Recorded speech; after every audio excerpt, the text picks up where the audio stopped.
foreign relations scholar ang pagbisita sa bansa ni Ukrainian President Volodymyr Zelensky. At anong araw ba ang pwedeng maitulong ng Pilipinas sa Ukraine sa gitna ng dinaranas nitong gyera kontra Russia? Alamin na detalye sa report ni MJ Mondihar.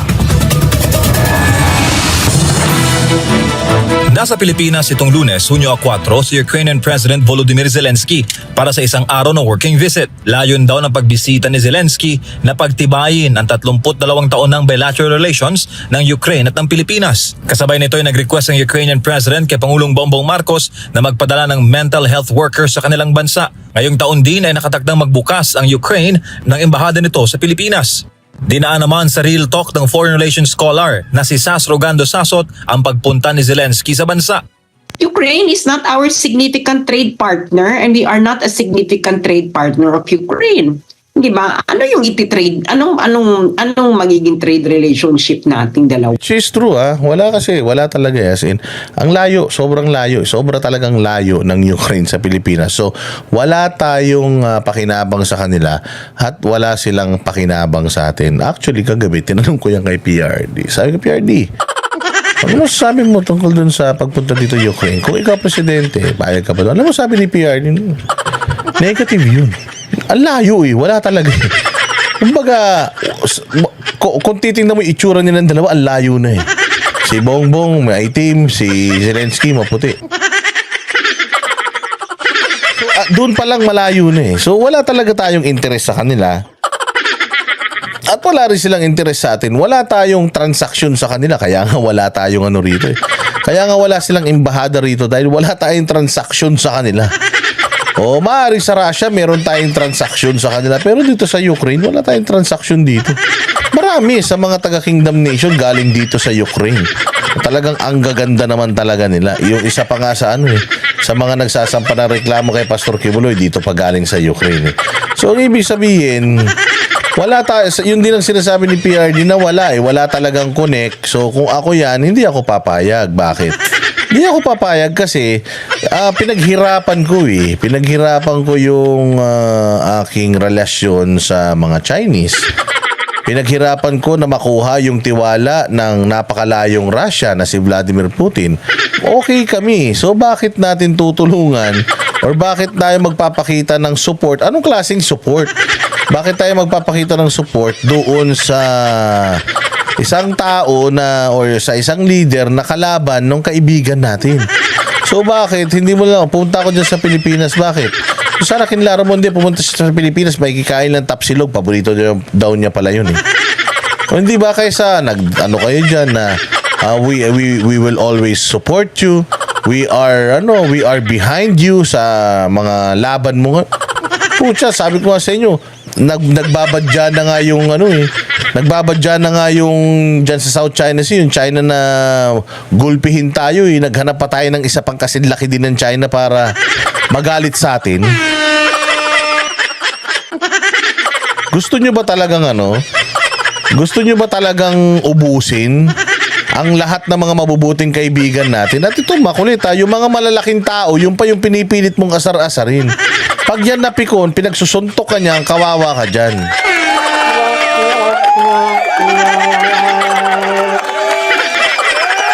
Oo, maniwala kayo. So, sabi nga ni PRD, wala talaga tayong kahit anong isipin mo, wala wala naman silang produkto na kinakain natin dito.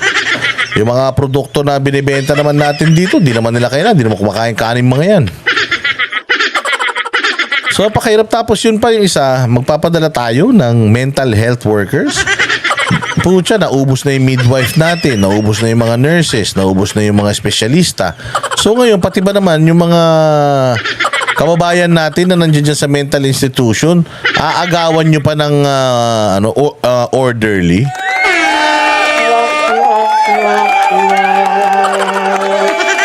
Kaya pakinggan nyo yung sasabihin ni Sas Rogando Saso. Sabi ko sa inyo, expert to. Anong pag-uusapan nila? Una sa lahat, di naman tayo superpower in terms of offensive armaments. Yung mga kanyon natin, armalite natin, hindi naman advanced katulad nung sa kanila. May tutulong natin? Problema nga natin na dito, baka magkagera. Tapos suporta pa tayo sa kanila. Ano pang support? Moral support. Kung mga moral support lang pwede.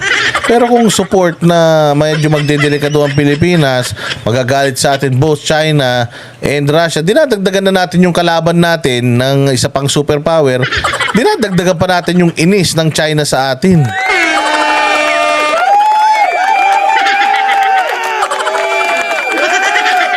Ay, Diyos ko po. Yun ang problema natin. Ano ba ibibenta natin sa Ukraine at ano ibibenta ng Ukraine sa atin? Hindi ba? Economic ba ang rason kung ba't nandito siya? Wala tayong pera. Saad ni Sasot, mukhang ibang bansa ang kinakausap ni Zelensky para mahinto ang gyera sa Ukraine. Sa isang report itong Pebrero, mahigit sa 31,000 sundalo na ng Ukraine ang nasasawi sa gyera kontra Russia. I think the Philippines might be one of the last countries you need to talk to in order to convince Russia. Mismo. Diba parang baka nga makalimutan ng Russia na may Pilipinas pala sa Earth. Sasabihin, ako po si Bongbong Marcos, ako po ay nananawagan na sana po itigil mo na po yung pagkasakop mo sa mga lupain dyan sa Ukraine, sa mga teritoryo ng Ukraine, hindi sa iyo yan. Sa Ukraine yan. O sa tingin mo, kasi Putin, tangin na sino to? Ito loko-loko na to. Ito makikinig sa iyo.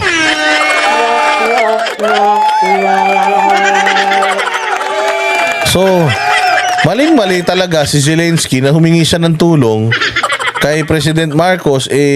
Una sa lahat, ang daming problema sa Pilipinas. Hindi pa nga nila matulong-tulungan, uunahin ka pa.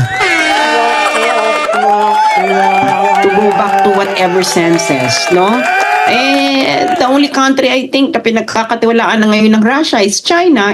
Badmouth pa ito ni Zelensky sa Singapore. So parang iniisip mo ano ba gusto nito? Gusto ba niya ng peace or gusto niya... Exactly. Kasi kung gusto mo talaga ng peace, dapat may pagkaibigan ka sa China.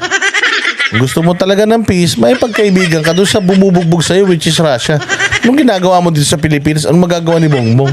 Yung 20 pesos na kilo ng bigas, hindi nga niya matupad-tupad Yung pa kayang problema mo ng gera.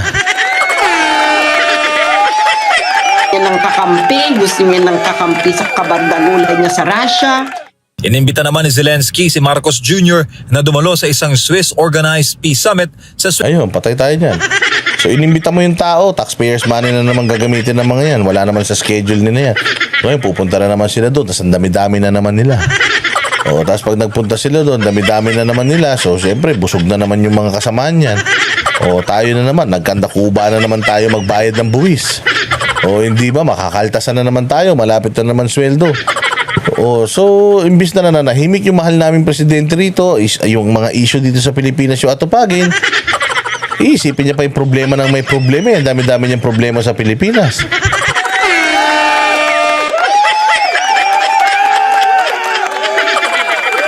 Sabi nga ni Malu Tuleo, so concerned si BBM sa problema ng Ukraine. Pero yung problema natin sa Pilipinas, di niya alam.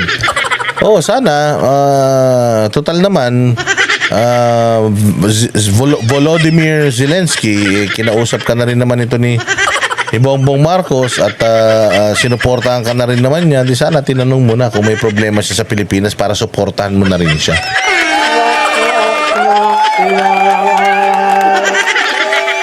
Switzerland ngayong buwan kung saan pag-uusapan ng Ukraine-Russia war. Pero ayon kay Zelensky, may sabwatan raw ang China at ang Russia para hindi matuloy ang nilulutong peace summit. Ang kaaway ng Ukraine ay Russia. So, ang dapat niyang kausapin ay Russia. Bakit tayo nasama? Wala tayong influence sa Russia at all. Zero. Payo naman si Sasot. Zero talaga. Bakit? Meron tayong kontrata na dapat magpapadala sila dito or magbibenta sila sa atin ng mga armas. Hindi ba yun? Hindi ba yung contract na yan sinira nyo? Di ba pinawalang bisa nyo yung kontrata na yan? So, yun na lang yung kaisa-isa na pwede natin sanang gamitin sa Russia para matulungan natin tong si Zelensky na ito. Pucha, winala nyo pa.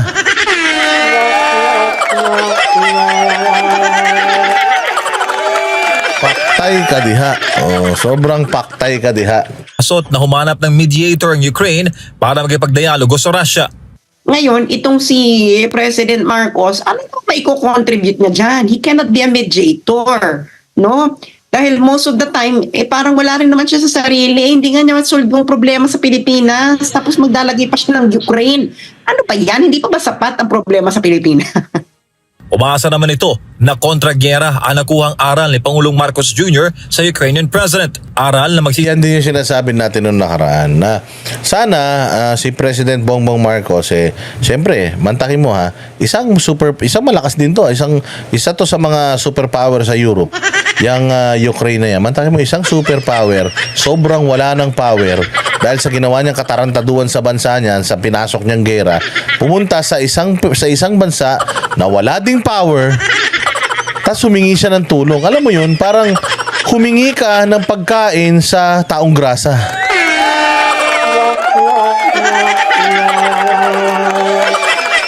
Diba? So para kang humingi ng pera sa wala namang pera. So, di ba, ganun ka, dapat na-realize ni Bongbong Marcos na ayaw kong matulad dito sa abnormal na to. Na ngayon namamalimos ng suporta sa isang bansang mahirap. Third world country, Pilipinas. Ang Pilipinas, ni wala ngang kanyon ng tubig na panlaban sa China. Hihingi ka ng suporta. Anong suporta? Oy, may special announcement. Ano yung special announcement ni Banat Bay? 1,000 pesos. 1,000 pesos yung Banat Bay, yung biskotso mo.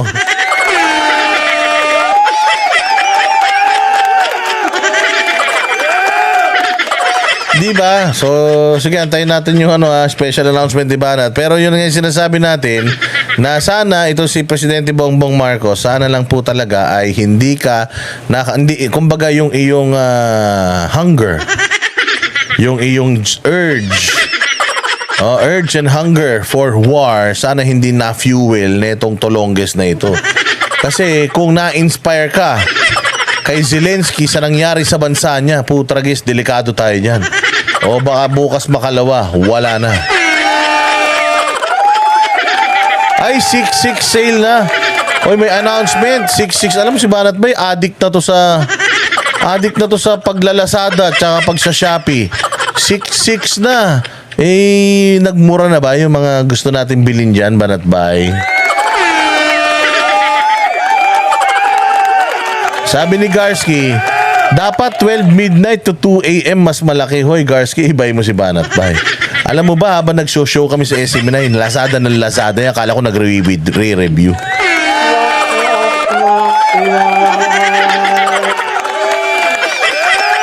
Banat Bay, bili mo na ako ng mga mumurahin dyan, ha? O kaya ako kahit gawa sa China, hindi naman ako choosy. Pero yun nga, sana talaga hindi na-inspire si Presidente Bongbong Marcos at pasukin yung katarantaduhang pinasok nitong mokong na ito. At sana yung support na sinasabi niya, sana joke time lang yun. Sana makalimutan niya bukas na bukas din.